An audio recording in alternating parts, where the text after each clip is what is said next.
My respectful salutations to His Eminence Dongsa Rinpoche, Dongse Nambanyi, Venerable monks, sadhus, and friends.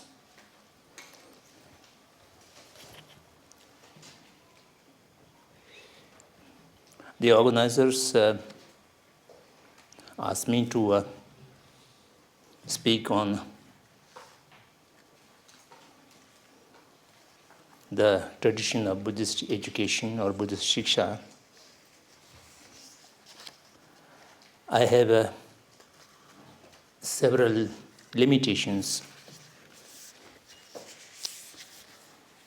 The medium for this gathering is English, so my knowledge of English is absolutely inadequate, so I may not able to communicate properly. But fortunately, we have two gishis here. If I find some shortage of vocabulary, I will take their help. And particularly in the presence of most eminent people, the eminence Rinpoches is quite difficult for me to talk about from my very limited knowledge. As Pawan Gupta explained yesterday, our idea of having this gathering was to put forward the view of Shiksha from the various traditions without any comparison with today's situation or no comparative studies among themselves. Make a kind of a status report. What kind of tradition in Buddhism, in Hinduism, in Jainism, or in the contemporary Jiddu Krishnamurti and so on and so forth. Shri Aurobindo, and there are so many new systems were also there.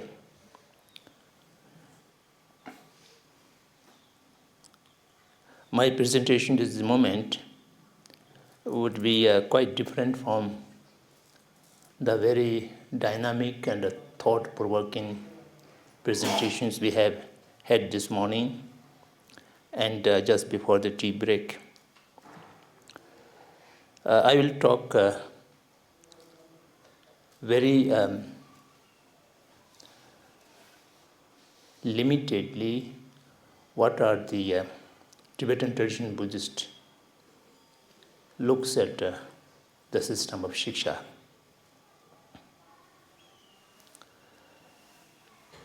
Before doing that, I think we must discuss little bit what is tradition. The tradition is a very common word which we are using in these days. Particularly, we use this word in contrast with the modernity. Tradition and modernity appears to be two opposite sides of a thing. And many people also consider all these systems perpetuated for a long time, from generation to generation, becomes a tradition. Unless we define what is tradition clearly, it is dangerous to talk about tradition. So therefore, I would like to say a few words what we consider a tradition.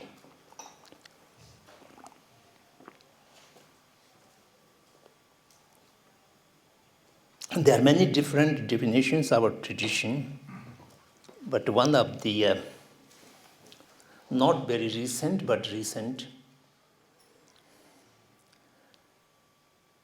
explanation given by Kumaraswamy, the great scholar from Sri Lanka. He says tradition need to be three components: originated from a divine source, coming down unbroken lineage, and verifiable by logic and common sense. If these three things are there, then we can only consider as a tradition. Otherwise, a habit or a system perpetuated for a long time does not make a tradition.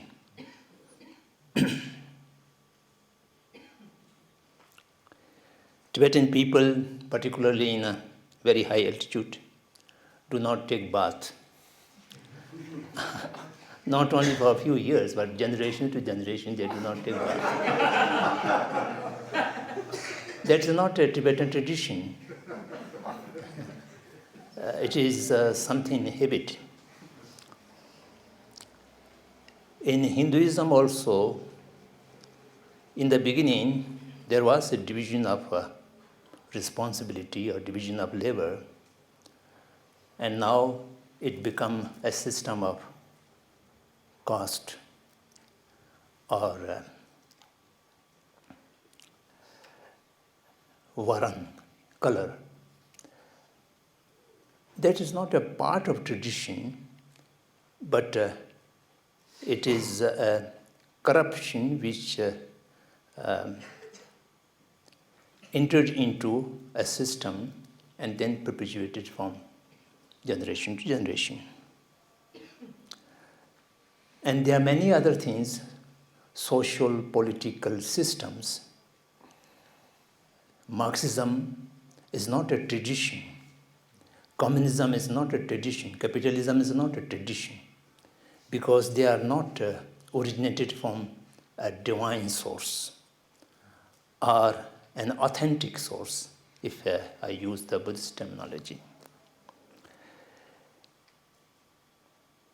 In Hindi and Sanskrit language, the word is very good. Param, para.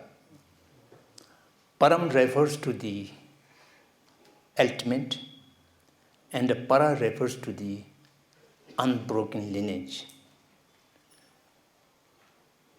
A knowledge or a wisdom which is shown by an authentic person, Paramana Purusha, Chibutsema, a Paramana Purusha who has seen the reality, and he tells us what he has seen. And then it comes through an unbroken lineage to my own Kalyan Mitra who have given that information to me. And that unbroken lineage is not sufficient. That information shall have to be verified by my own logic and common sense. That means I have to understood it as it has been conveyed. Without understanding only the what we call it hearsay. In the court of law also, the hearsay evidence are not considered as valid evidence. So therefore we have to understood, verified by one's own knowledge. And that kind of thing is called a tradition. So therefore, whatever the Buddhist people do, or whatever the monasteries does, should not be considered as a part of tradition. There are so many horrifying masks and dances and so many rituals are there. There might be a kind of part of performance or part of cultural expression, but this should not be considered as a tradition. So parampara and tradition need to be defined in a very clear way. So therefore, when we talk about Buddhist tradition, we shall have to see from this angle. I took Kumar Swami's reference because he was a modern scholar accepted by most of the Western academic world. Otherwise, it is very similar what the traditional itself says. The traditional itself says that like a river should come from the glacier, wisdom must begin from an authentic person, a Parmana Purusha. And then there should be a lineage which is unbroken and which should be understood by oneself. So this is quite similar with what the Buddhist tradition talk about. So by that way, we should define about the tradition as I mentioned. Then since yesterday we are talking about education and shiksha. Each language, they have its own idiom. And the literary meaning of that idiom may not be seen, but they are using in equivalence while interpreting. The shiksha, if we have to interpret it into English language, then there is no any other word. The education shall have to be used. But I think the division between these two words, I was the culprit, perhaps, to create it in the beginning. Long time back, when I was in Varanasi, Sarnath, there was a big conference of the Gandhians and the Sarvodhyas on education, which took place in Rajghat. And one section was held in Sarnath, in the Tibetan Institute. And I was told to talk about Buddhist education. Since I was quite a critic of English language, modernity, and all this, I always minority of one. Still, I do these things. So, half jokingly and half seriously, I started my talk saying that I do not know anything about education. So, therefore, I can't speak on education. I have little knowledge about shiksha. If you allow me, I will talk about something about shiksha. This was, as I mentioned, it was half joking and half sarcastically I make the remark. And our most respected friend Dharampalji took these words quite seriously, and he published it into several magazines and newspapers. I have said that. And that became a kind of snowballing, and since then people are talking about, we are not talking about education, we are talking about shiksha and so on and so forth. But this morning, Geshe-Ngao Samdhong has very rightly clarified it, and which was appreciated by many other participants. So therefore, we do not enter into an argument or fight between the two words. Of course, the word education, if literally define it, it may not give the sense of shiksha. Shiksha is a very appropriate word. When it translated into a Tibetan language, it becomes more easy and appropriate to interpret in many ways. Lhapa. Lhapa, the same word, can be understood for learning, for dissemination, for teaching, for practice, training, abhyas, and all these vast of different connotations can be communicated by only one word, lhapa. Lhapa, lhapa, lhapa. A little bit of differentiation in the pronunciation, it will convey so many different messages. So that is preliminary remarks which I wanted to make. Now, what is the view? What is the traditional Buddhist view about Shiksha? I would say Buddhist view of Shiksha is neither confined to teaching, to learning, to practice, to training, or something, a particular thing, but it refers to the dispelsion of ignorance and awakening of the wisdom. All these different actions, training, teaching,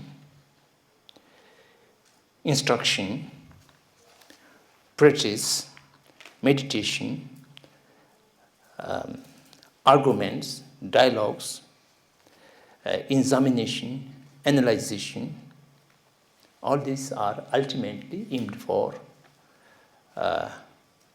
eradication of ignorance and awakening of the wisdom.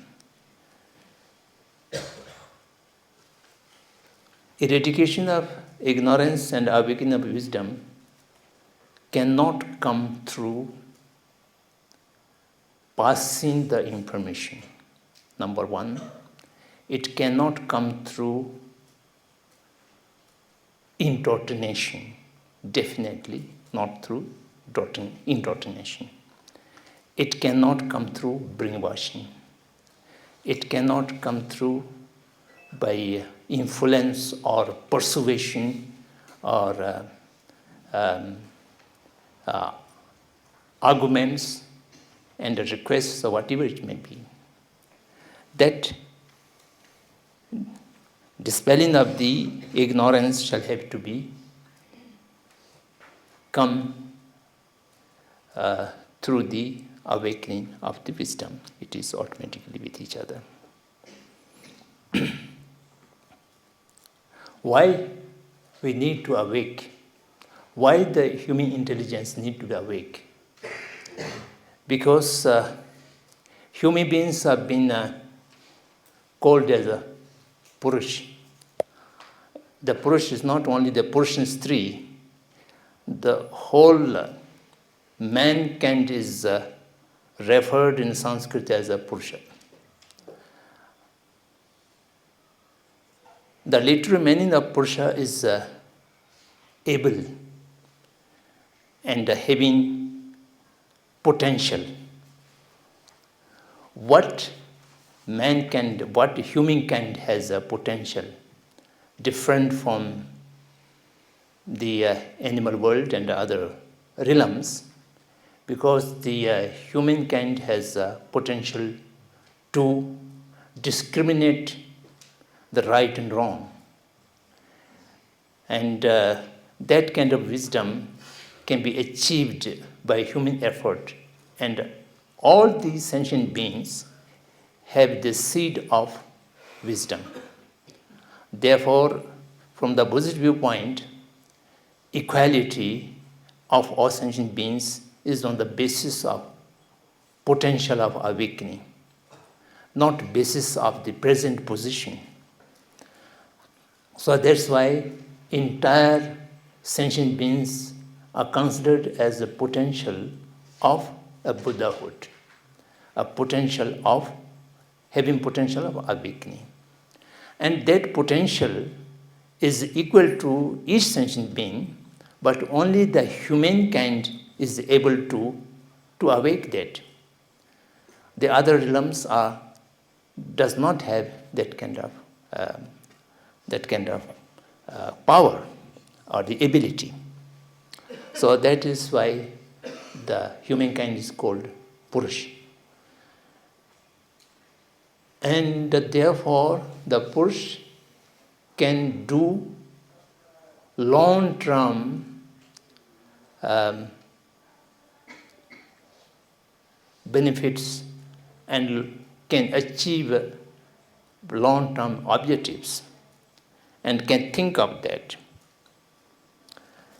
Now coming back to why the humanity should make an effort to awake their inner intelligence, inner wisdom, because it is the inherent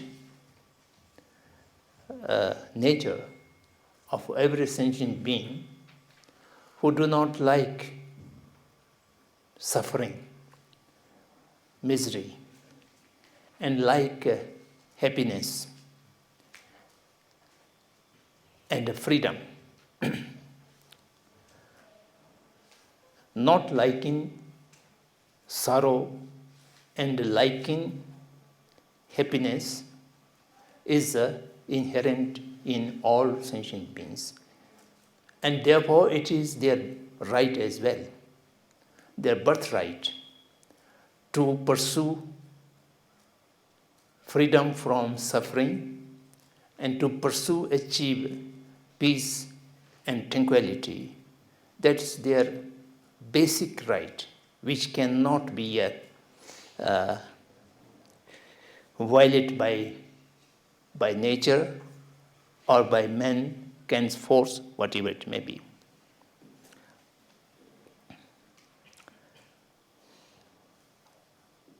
That's why this morning,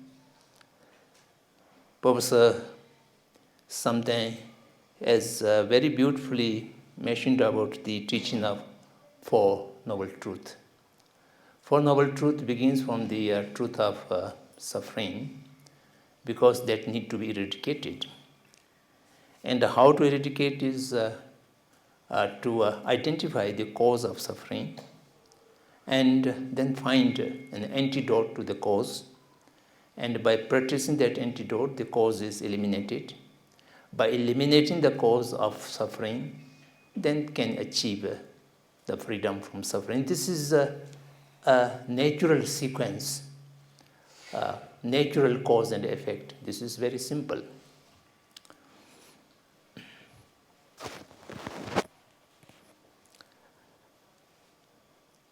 If we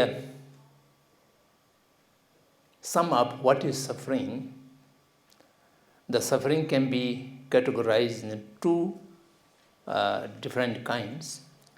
Basically, it's three different kinds. I am making two to reduce confusions. One is the real pain, which is considered to be unpleasant feeling. Unpleasant feeling, all kind of unpleasant feeling is one of suffering. The other kind of suffering is potential of suffering or the basis of suffering. For example, we have the bondage of karma and kleshas to this body. Our consciousness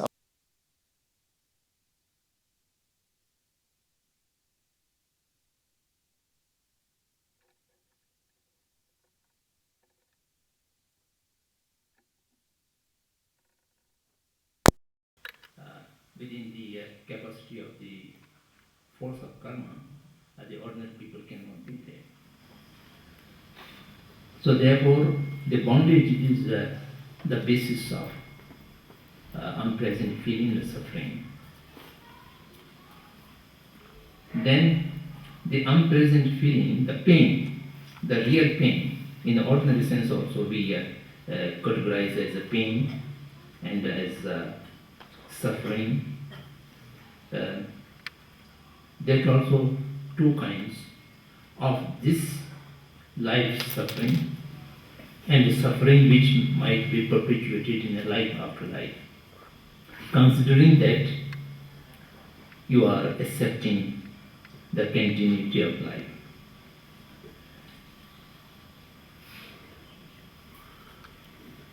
Having the right to make effort to find a solution to immediate suffering and future possible suffering, and freedom from, complete freedom from all kind of suffering. There are three different kind of objectives, possible objectives, and then the people, the humankind can choose any of these objectives. Therefore, the ancient Indian people, ancient Indian sage and seers categorize the Purusharths in the four categories as mentioned this morning.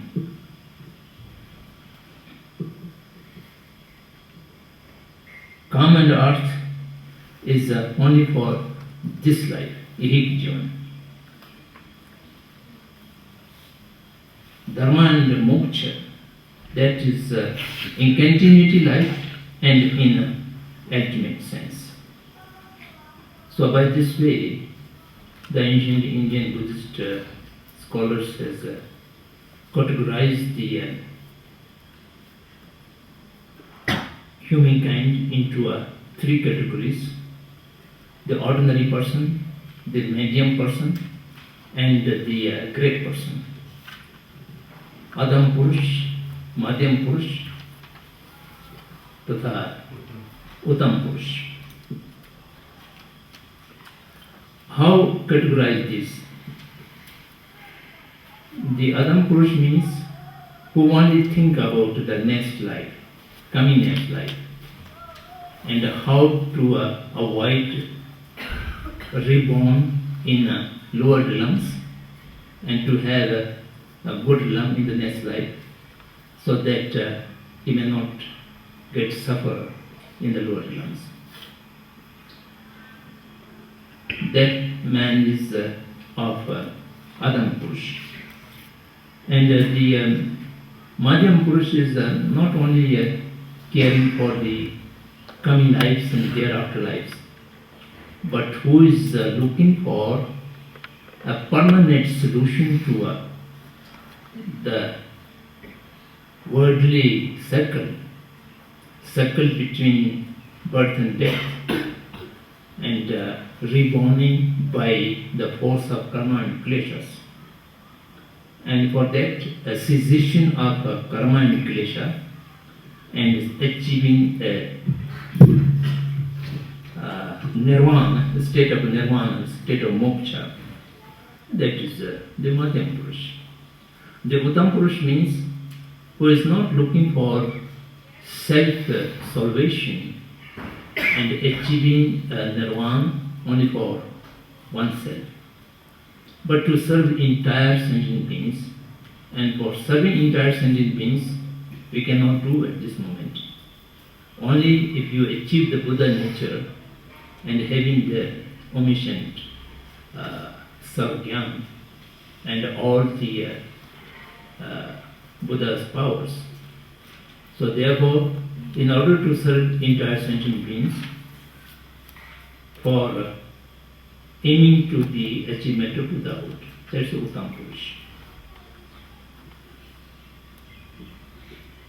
Who are looking for only this life's pleasure and benefits, perhaps they do not need any shiksha, or they need at most is a little bit of training in skills, how to earn money by hook or crook, and That's all. Shiksha, in Buddhist sense, begins from the Adam Purush, who is caring for the next and next lives. And of course, for looking for nirvana, that means shiksha. And of course, for achieving the Buddha nature, that need wisdom of knowing everything. For that, we have to learn everything.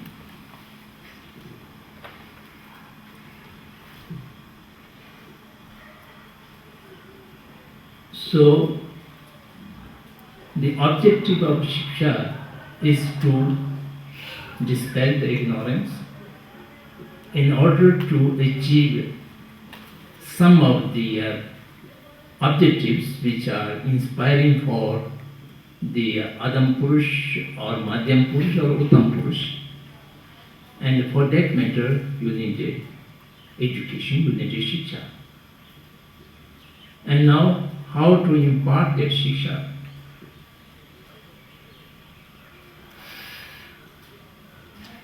To entering into process of education or Shiksha,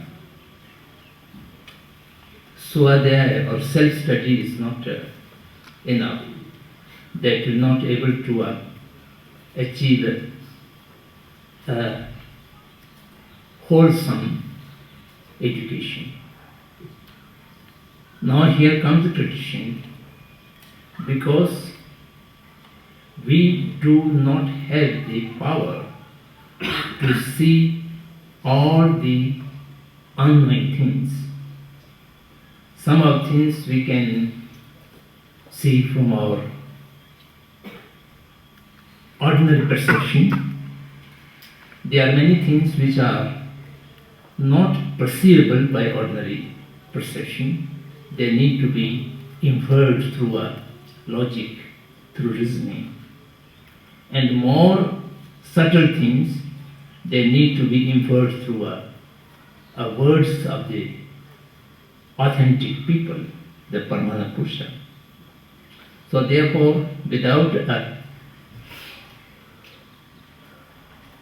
helper who guides, who gives information, who guides how to use the information, and therefore the beginning of Shiksha is the establishment of relationship between the Kalyan Mitra and the disciples.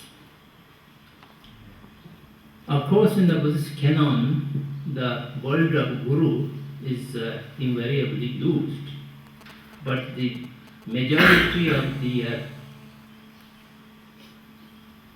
Charvakyan and Paramitayan canon do not use the word of Guru quite often. They use the word Kalyan Mitra. Kalyan Mitra refers to a person who is not above and giving instructions or orders, who is just a friend at equal level and approachable, and with whom you can argue, with whom you can differ, with whom you can argumentative and to learn, and who looks after you by various things.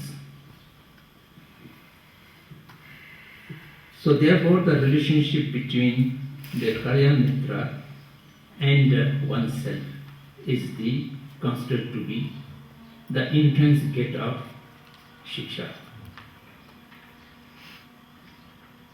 And therefore, who is qualified Kalyan Mitra, who is not qualified Kalyan Mitra, that I will not repeat, very beautifully mentioned from the Sutra Alankar, Shinyanti Varshvanishwar, that Professor Samdhong has mentioned this morning. I only add a few things from the Abhisamayaka. Simming so no need so he between Chokorwa, number 20. I do not remember Sanskrit. You also perhaps not remember. Anyhow, even he remembers Sanskrit, many people may not understand as good as Tibetan language. Simming Goma, it refers to the first responsibility of Kalyan Mitra is to remove the fear from the mind of the disciple. The disciples have many fear of ignorance, fear of difficulty of learning, fear of the long process of learning, and so on and so forth. And the first Kalyan Mitra's teacher's responsibility is to remove the fear, and not only fear, a kind of inferiority complex. I cannot do this, I cannot do that. This is the basic hindrance to education, basic hindrance to the shiksha. So therefore, the teacher's first responsibility is to remove that fear. Then second is, of course, imparting the teaching, the information, the third is to look after the student, how to remove his problems and difficulties, the Metunchokorwa. In the process of learning, the students might have various kind of difficulties and hindrances, and the teacher should have the ability to know the difficulties of the disciple, and not only knowing the difficulty and the hindrances, but having the ability and power to remove them, how to remove them by joint effort. So that is the qualification of Kalyan Mitra. And it is not enough to have a Kalyan Mitras having the 10 qualifications or the 3 qualifications. The disciple or the student shall also have to have a basic qualification, basic requirements, without which the person cannot become a student, shiksharthi or vidyarthi. To become a vidyarthi or to become a shiksharthi, the basic 3 qualifications are required. The first is having unbiased mind, and second is having good intelligence, and the third is inquisitiveness. So is from Chaturshtak of Nagarjuna. Ayadeva, sorry. Ayadeva. Do you remember that sentence? Okay, it's okay. If someone is biased mind, that means preconcepts on any subject. You have already your own concept or perception or manyata in a subject, then it will not it will be not easy to teach something afresh, and therefore your mind should not be, even you know something while listening to the Kalyan Mitra, you have to put aside all your own so-called knowledge or so-called conditioning or whatever it may be. They shall have to be clean. You have to clean slate on which something can be inscribed. Then you have sufficient intelligence. If you are absolutely unintelligent and very poor in IQ, then you are not able to become a Shisharthi. And then of course you have to have a desire or willingness to learn. Willingness to learn is sometimes very difficult. There are many ambitious students who wanted to get high marks in an examination.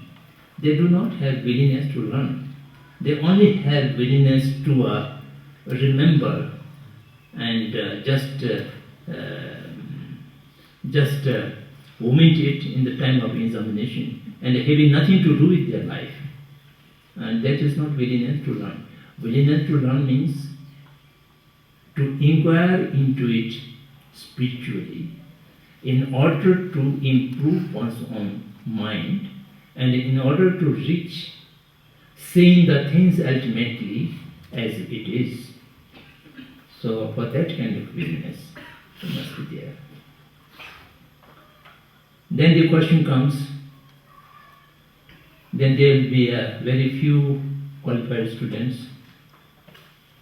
But again, it is the responsibility of the teacher, the Kalyana Mitra, who have the ability to impart all these three qualifications into the prospective students or into the students which are liking into these things.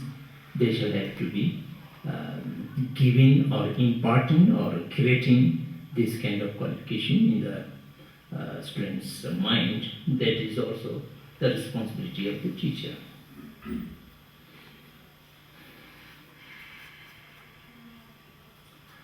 Then thereafter,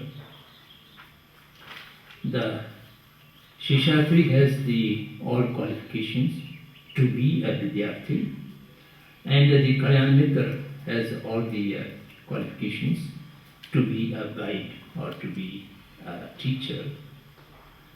Then there must be a relationship between these two. That relationship is considered to be a very secret and very important. Relationship doesn't mean that the Kalyana Mitra has all the authority and he can instruct or order anything or everything to the Vidyarthi. No, the relationship is a common agreement to learning together, making together efforts, joint efforts, in order to awake the inner intelligence of the student who is looking for either an objective of Adam Purush or Madhyam Purush or Uttam Purush. So, any one of these objectives, in order to achieve that, the determination of joint effort and determination of working together is the basis of relationship between the teacher and the student. Then how impart the Shiksha? The wisdom of Kalyana Mitra cannot be transferred to the student. The wisdom shall have to be manifested by student itself. And there is no Shakti path or there is no transfer of wisdom. Then, how to do? This is through dialogue, through discussion, through teaching. And the metaphor is a candle, a lighted candle lighting the other candle. The first lighting candle does not transfer anything to the second candle when it lights, but it causes the light in the other candle.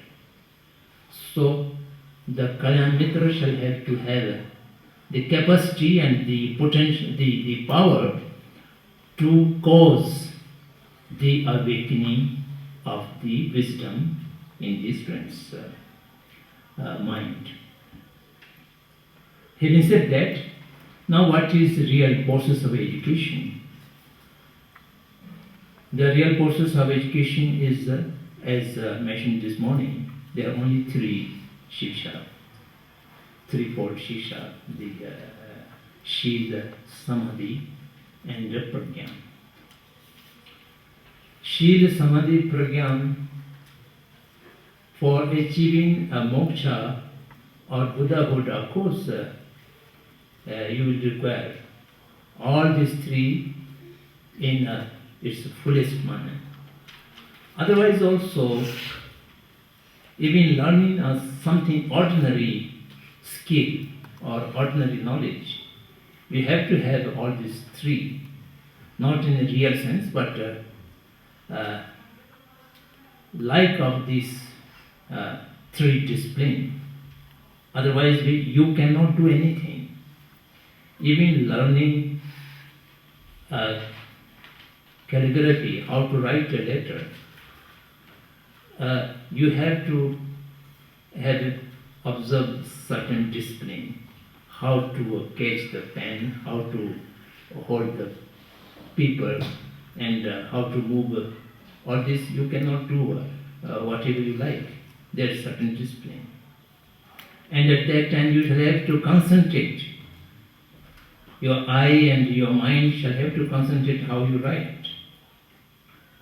And then of course you have to the knowledge how to write car and how to write car. Without having the knowledge of this, how to write it, you cannot do that. So even writing a car, you have to have the wisdom how to write the car. You have to follow certain discipline, where the pen should put and how to move it, and also concentration of mind. In the morning, making a cup of tea, you need all these three. Should sugar put first, or should tea put first, or should water put first? You should know. And you also shall have to follow, and how much water is to be boiled and how to boil, so on and so forth. So this threefold shiksha is necessary for anything and everything, from the smallest action to the achievement of Buddhahood. So therefore, I think it is really the Buddha's wisdom to categorize the shiksha, entire shiksha, into the threefold categories. Now, how to achieve that threefold shiksha? Then he gave the three ways. Learning through hearing and reading, shruti, and then learning through contemplation, examination, and analyzation, that is chintan. And then after having the authentic knowledge through contemplation, then you meditate upon it. That is bhava.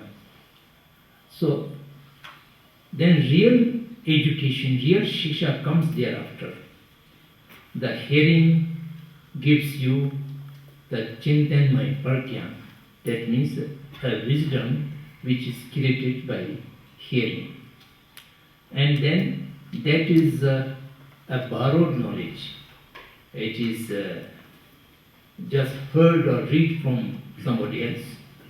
Then you do contemplation on it, and then you will have your own experience or your own understanding. That is chintanmaya pragyan. And then you meditate upon it. Meditation is also in the two categories, contemplative meditation and concentrative meditation. So through both of these processes, then you perceive the reality. That is the chintanmaya pragyan. Therefore,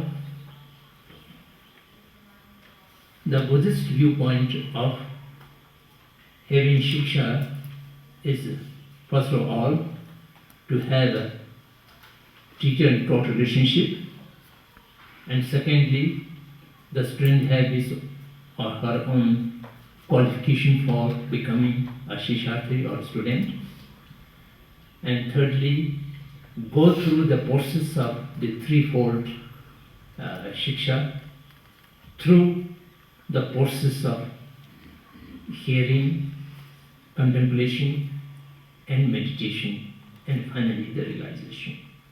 So this is a nutshell how the Buddhists traditionally look to education. Again, the most important responsibility lies with the Kalyan Mitra or the teacher. The teacher have to deal with the students, his followers or disciples, through four different kind of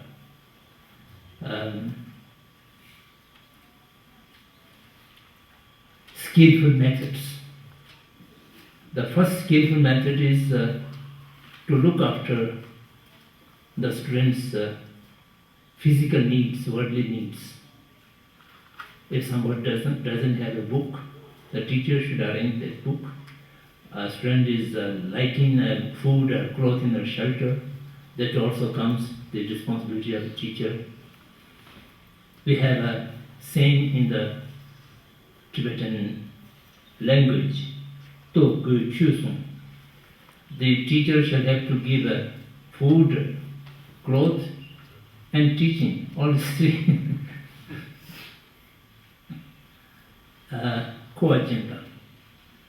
Whatever is necessity to remain as a faithful shisharthi, the needs are to be provided or help to provide by the teacher, by the Kalyan Mitra. And also the Kalyan Mitra should have an appropriate and attractive way of talking. The Kalyan Mitra should not be rude and using harsh words to the students. Although in Tibet there's a habit, teachers use very harsh words to their students, there's a different matter. But according to Mahayana teaching, they have to be skillful in conversation so that the students' mind can always be remain careful, happy, and not be depressed and not living the tension. Then the teacher need to observe his or her own behavior, morality, moral standards. Whatever he or she want to teach to the students, he have to live with that, making an exemplary. Without living by oneself, the teaching become hypocritical. So therefore, whatever need to be taught, the teacher must be live with it and experienced with it. And then thereafter, finally, the teacher shall have to have the wisdom to understand the likings and dislikings and the attitude of the student and deal with the student according to his or her own likings, dislikings and attitude and capacity. Not overloading teaching without the over and above the capacity of the student, and teaching something which doesn't like for students, so on and so forth. This kind of understanding is very necessary. So I think I have taken a lot of time, and I have just drawn an overview picture of education network or process which are perceived by the Buddhist tradition. And I shall stop here. Is okay? This is fine. Right. I shall stop here. And Can I ask questions? no.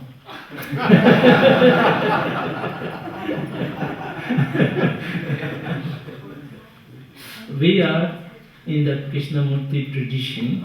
Should I say Krishnamurti tradition? Live with the question, not asking the question.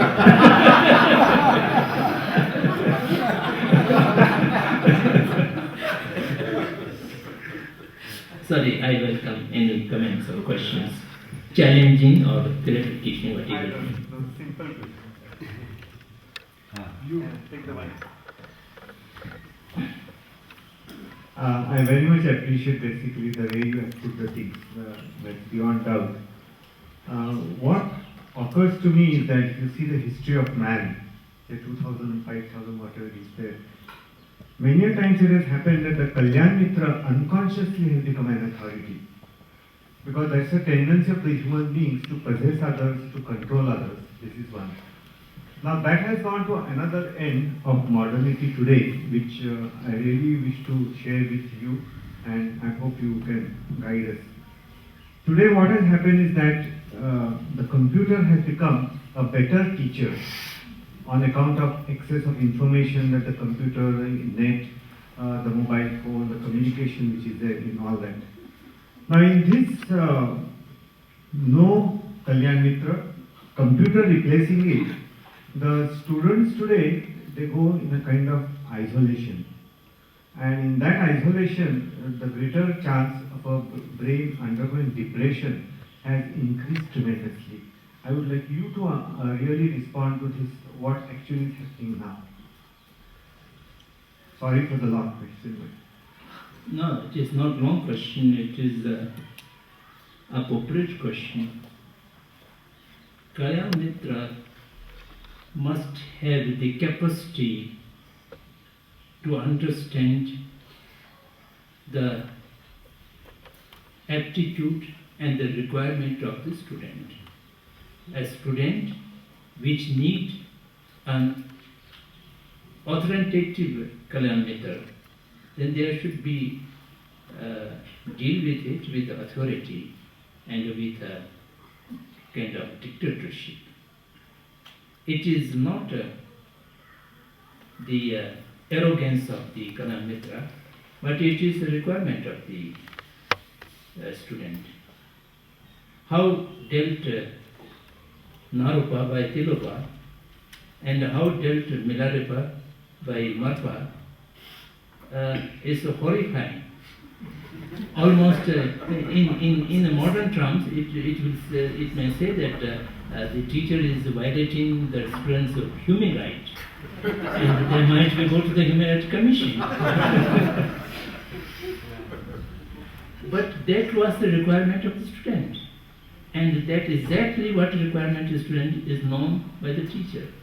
That is the capacity and that's the skillfulness of the teacher. But he is not authoritarian in his mind. And later on, for example, Marpa told Milarepa that you should not deal with your students as I dealt with you. Because in your time, they will not have such qualified students, you will not find it. So you have to be quite soft. So that's a true instrument, a handy instrument is there. So when we are in Varanasi, we used to talk about selective acceptance for ultimate rejection.